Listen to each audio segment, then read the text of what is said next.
Hello everyone, I am Kunal Pattnaik and today we are here to talk about what learning is all about.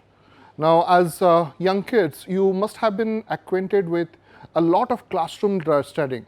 Now start from the very beginning, from very kindergarten till today, you have been learning a lot of things. Now be it to learn how to walk or to talk or to be what you are today, you have been learning a lot of things. Now today we are going to specifically talk about how learning happens in a classroom and beyond that. So today my topic would be how do people learn. So moving on to our first slide today, we will look at what learning is basically.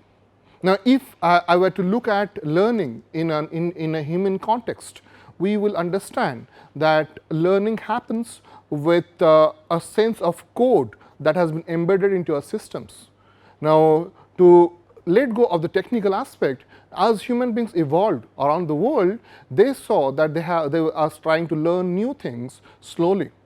Now that procedure of learning new things helped us to evolve from Homo sapiens to Homo sapiens sapiens today. Now if we look at our very genetic code, we have been programmed to learn. Something that we see, something that happens in front of our eyes is something that we automatically pick up and put it to our own use.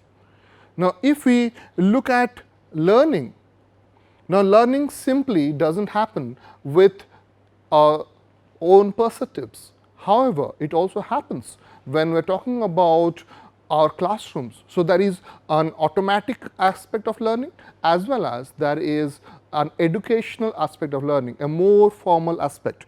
Now the more formal aspect has to do with classroom learning. Now if we look at how a toddler has been working or has been crawling around in the home or learns to how to crawl or how to eat his or her food, or at the same time to seek for attention, or as a matter of fact learns to walk. Now these are all procedures that are not taught to that particular kid. Now to go ahead, the kid also learns how to speak and how to also manipulate while speaking. Now that is something that we call it as an inherent process that human beings are capable of. Now traditionally speaking, when we talk about the kind of learning that we are acquainted with, learning starts in schools and moves on till colleges, where you complete your higher studies. Now the period what we call it as is between what you might call it as childhood to late adolescence. However, if we look at today's learning atmosphere, learning starts when you are born and is over almost when you are on your deathbed. So the period spans through your entire lifetime.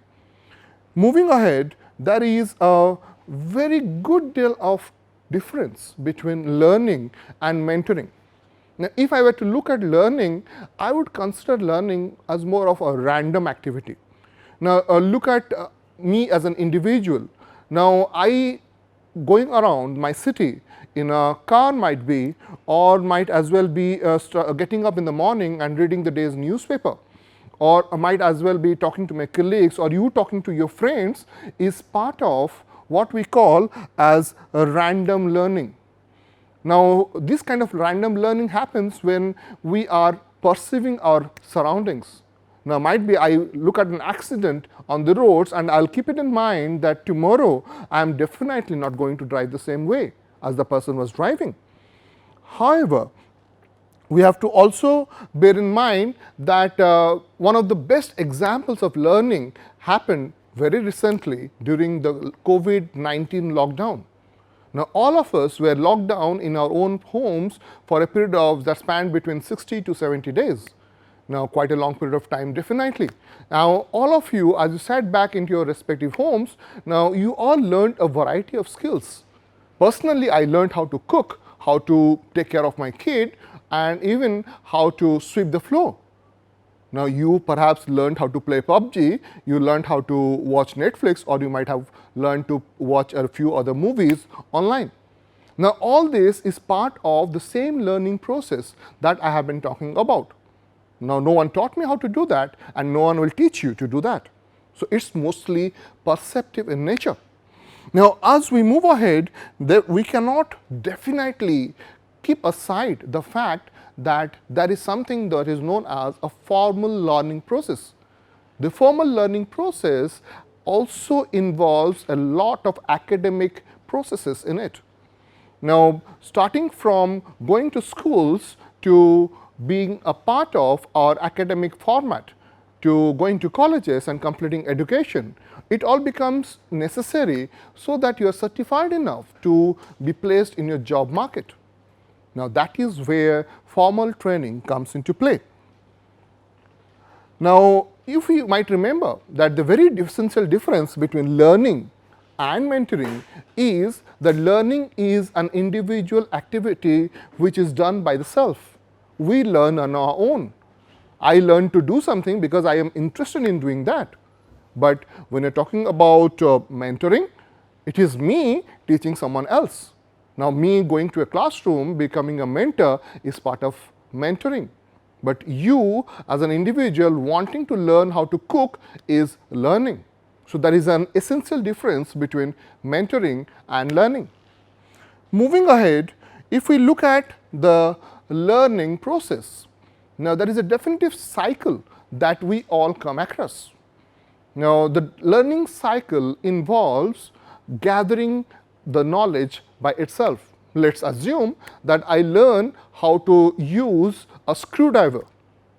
Now, I cannot just pick up the screwdriver and put it where I want to. Might be if I put it into the electric socket, I'll get a bad shock. But then I'll have to learn the procedure of how to use it. Now, once I learn the procedure, I'll have to then try and apply it at the right places. Might be to open a screw from a box. But then that it doesn't end there. Now, learning the procedure and applying it doesn't involve evaluation. Now, I need to again evaluate that whether this kind of a knowledge will be helpful for me in the future or not.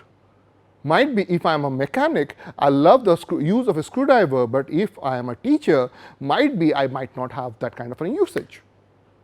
Now, moving ahead, if you are talking about the final stage of this process, that is transformation. Now, for me as a teacher, I'll have to adapt. I'll have to think as to how I'm going to use that screwdriver that I can make it useful for my job profile. But as a mechanical as a mechanic might be, I'll definitely not have any issues with it. So, we have to remember that any kind of a cycle or the learning cycle follows the same format at each level, be it at the basic level or the intermediate level or the advanced level. We always follow the same format. Moving ahead, we'll talk about the key principles that enhance learning. Now, as an educator, as a mentor or as a facilitator, I have always been involved with students. I found that if I do not deal with my students with dignity, now definitely they are not going to be interested in my classrooms. If I look down upon them and I consider them that you know nothing and I am the God of the universe, then it is all going to fail. So, the first and the foremost principle that enhances learning is that as individuals, we need to deal with people with dignity. Now, that fosters a lot of positive learning. You will be better interested in a facilitator's classroom who teaches you with dignity.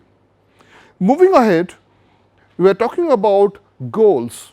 Now, many of you, and while as a student, I always felt that I am capable of certain things while I'm not capable of other things. Now, that is what we call them as achievable goals, and which differ a lot from goals as you call them as. As a mentor, I would tell you that, okay, Mr. X, Y, and Z, you are capable of doing this, but you are not capable of doing that. So, try and have very realistic goals. So, as a learner, if you are interested to learn, you will set goals which are realistic, something that will help you to be very, very informed about what your capabilities are. Now, apart from this, we have to also keep in mind that a conducive environment is very, very important for any kind of learning. Now, by conducive environment, I'm not talking about a physical environment, rather an environment where each one of us is in a physical state of mind where we communicate positively, where we pick up each other's ideas and we talk to each other. We understand each other and we try to socialize, which in fact happens to be one of the major moot points that helps individuals become better suited to work tomorrow in the real industry.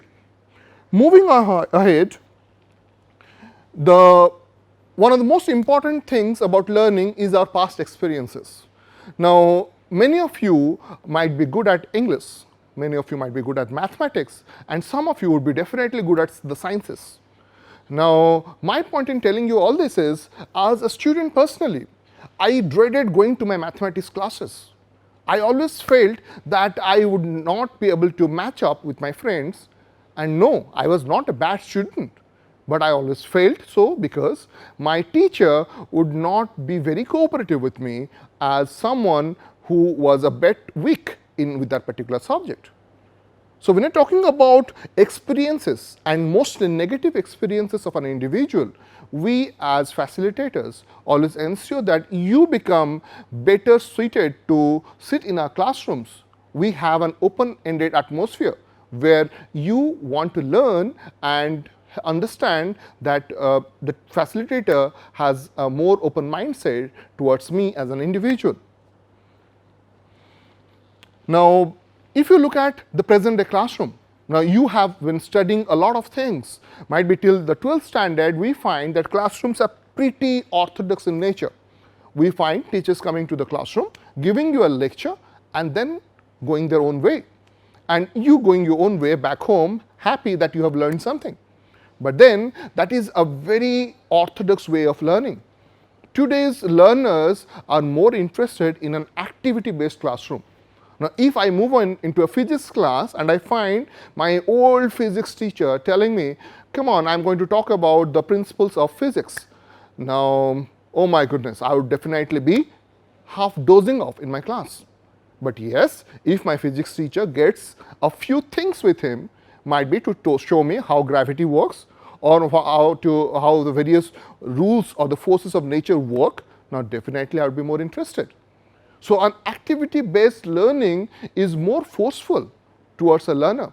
So, you as an individual would be more interested to learn if it is more activity-based and lesser content-based.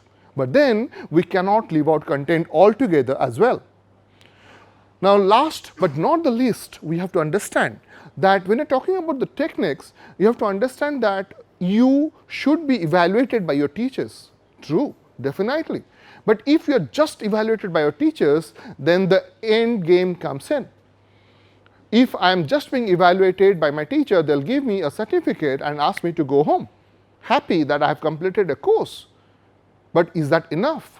Have I learned everything that I wanted to learn? But no, it doesn't happen that way. So, evaluation techniques have changed as well.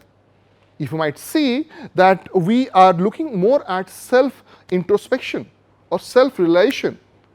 So, there is a sense of peer evaluation and self-evaluation. You will be given an opportunity to think whether you have done the job in the right way or not. Are you capable or not, have you completed the task or not, will be overviewed or reviewed by your peers. Now, that is what we call as peer evaluation or self-evaluation. Now, as individuals doing this, you will become better in the society tomorrow in being self-reflective towards your own problems, your own lacunas. Moving ahead, multiple intelligences in our classrooms. Now, many times we come to our classes and find that a few students are interested when I show them a video. Now, a few of them are even more interested when I show them a musical clip. Now, there might be a few of them again, if given a physical task, might be to arrange a few pieces of paper of a puzzle, they'll be better suited to do work with that. Now, that is what we call as multiple intelligences. Now, you as an individual is not limited to one particular kind of intelligence. Now, we have basically 9 types of intelligence.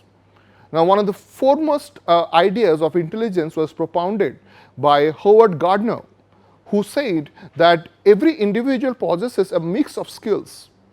These skills help us to become effective individuals in the future who work with companies, with factories, with schools, with colleges, with various walks of life. Now, when you're talking about the various kinds of intelligences, one of the first intelligence that comes to my mind is a spatial intelligence. What exactly is the spatial intelligence? Now, if you can see that on my slide, any of you who would be more interested to learn while looking at pictures might be someone who would be interested to draw, an artist might be someone who is a very good graphic designer, someone who loves to do a bit of painting, are all those people who are basically good at their spatial intelligence. Now, we call them as spatial learners.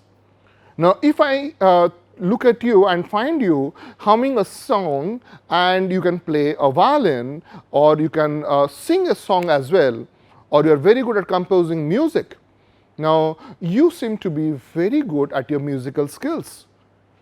Now, that skill again adds to your learning experience, makes you a singer tomorrow maybe. Now, if you look at logical reasoning skills, now someone with the right logical reasoning skills will be very good at the causal effect, would understand the basics of solving problems, would also be able to understand abstractions. Now, many of you find mathematics really easy, while others find it a tad bit difficult. Now, why does that happen? Might be those who find it easy have better skills when it comes to logical reasoning. Now, when you talk about the skills of multiple intelligence, we definitely cannot and should not leave out interpersonal and intrapersonal skills. Now, what is an interpersonal skill? Now, some of you are people who can make friends. Might be you have got 545 friends on your Facebook page. Now, every photograph you post has about 200 likes.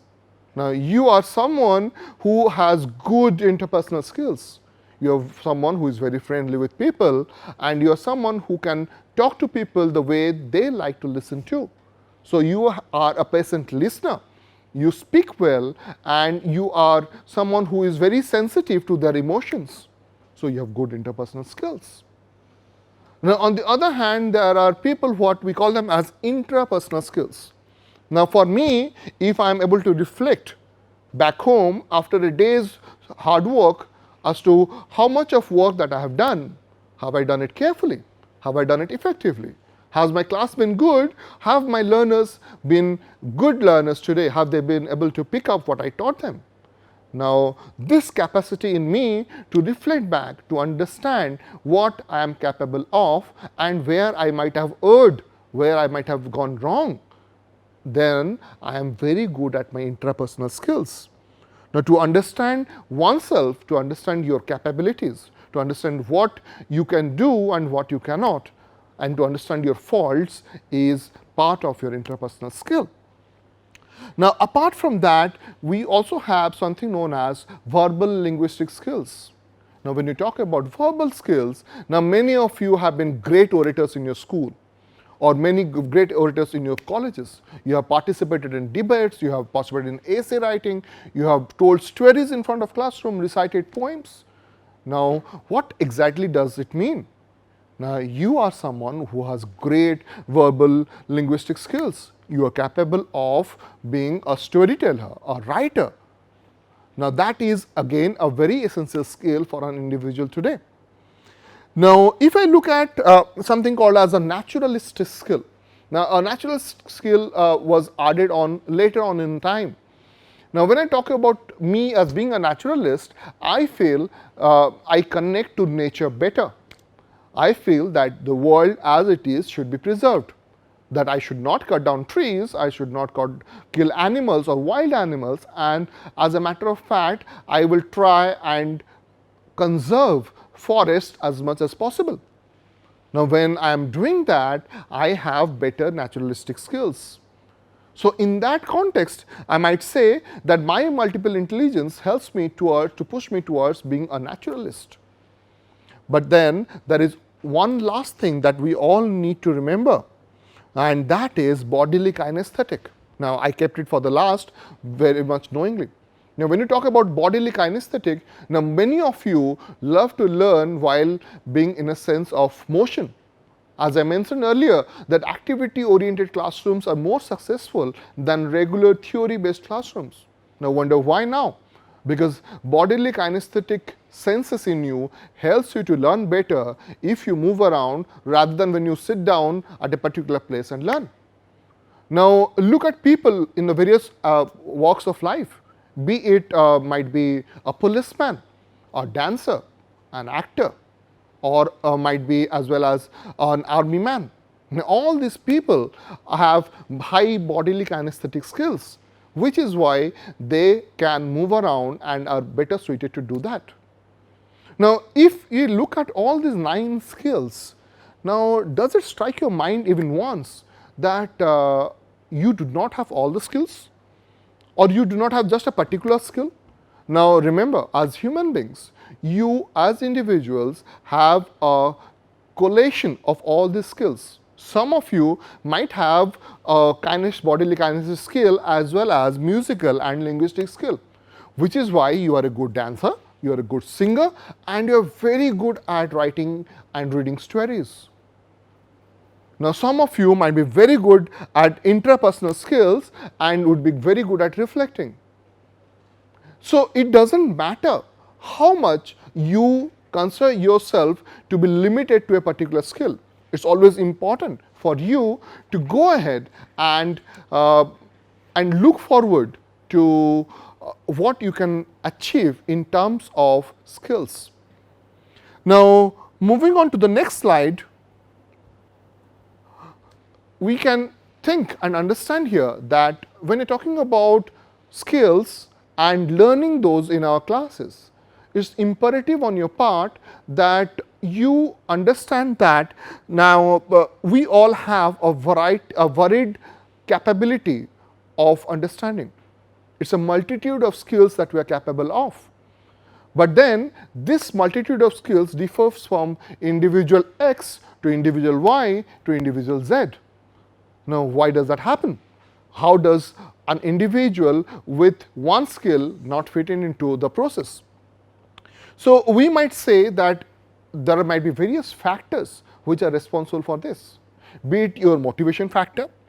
As I mentioned earlier, you might be more interested in an English class than a mathematics class, or more interested in a science class than an English class. Now, it all depends on your mental orientation. How much you are motivated towards learning. Now, apart from that, the very grasping capacity of the individual also plays a very important role. Even if I am interested in mathematics, I might not be able to grasp the subject. Now, that doesn't help me in any way, but then I might try a bit.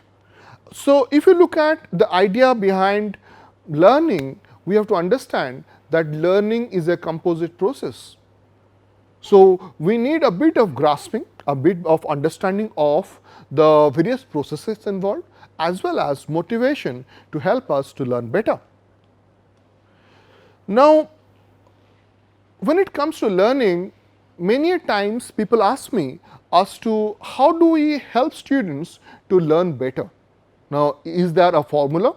Do you have a magic wand that can help my students to learn better? Now, an astounding no is the answer. Now, we definitely do not have a magic wand which we can move around and help learners to do better. But yes, they will do better if they understand the various skills that are involved in learning. If I ask my students to learn books or learn a particular chapter based on a particular format, then they will do much better and eventually succeed in understanding the chapter. So much of the importance lies on teachers to help you to understand and grasp that particular content. Now, moving ahead, if I am trying to conclude the idea behind how people learn, we have to understand that learning without any doubt will always be random. It will always be something that is innate and something that we are programmed to do. But yes, we will not be able to exist or coexist in this world where certificates matter. So we have to go for educational qualifications, for certifications, so that we can exist in the job market.